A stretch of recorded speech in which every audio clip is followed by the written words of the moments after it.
Welcome to my video series to guide entrepreneurs.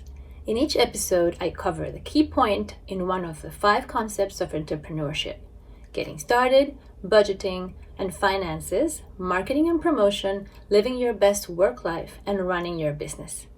If you like these videos and my audience, consider a collaboration by promoting your business in my videos and send me a private message with a request. But before we start, please subscribe to this channel to get notified when a new episode comes out. And make sure to leave a comment or a question. I read and reply to all of them. In this episode, number 4, we're still in the concept 1, getting started. Key number 4 is making a commitment and not freaking out about it. Deciding to launch a business may lead and feel overwhelming at the beginning and can make your head spin. Many wannabe entrepreneurs may feel a lack of confidence and strive for motivation and resources. I am here to tell you this is normal to feel this way, but it doesn't have to be you. Nonetheless, success requires you to be honest with the following 5 aspects. Number 1, expectations. Whether you decide to start as a side hustle or not, the truth is that you will be spending more hours working. So be honest with your family and friends so that they can understand your time priority and where your focus is at the moment. Number 2 is discipline.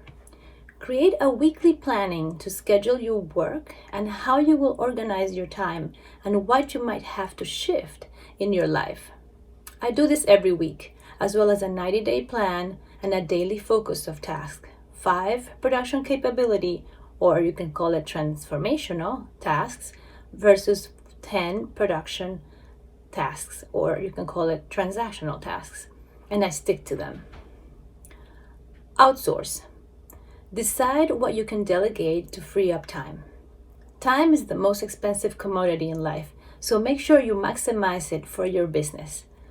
Small life changes can save you a lot of time, like checking for messages at a particular time and not constantly, or ordering a healthy food once a week instead of cooking, or scheduling delivery of food shopping instead of taking a trip to the store, or reducing a volunteer commitment. Every little thing can add up.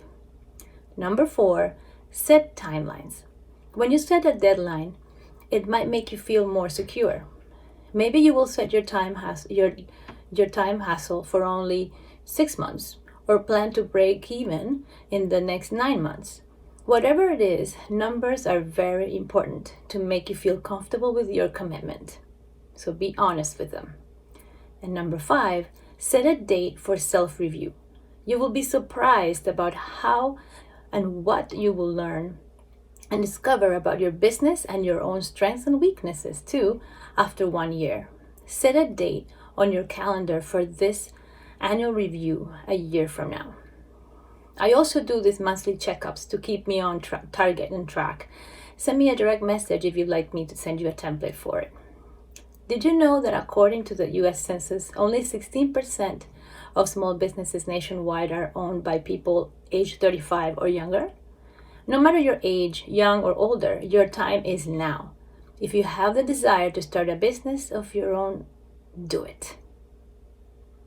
Thank you for watching and listening. You are on your way to a great entrepreneurial life. But learning and growing will only be measured by the result of the small actions you take after stopping this video. So make sure you write down the top 3 or more actions and decisions you will make this week. And don't forget to subscribe to this channel for more of this exciting topic.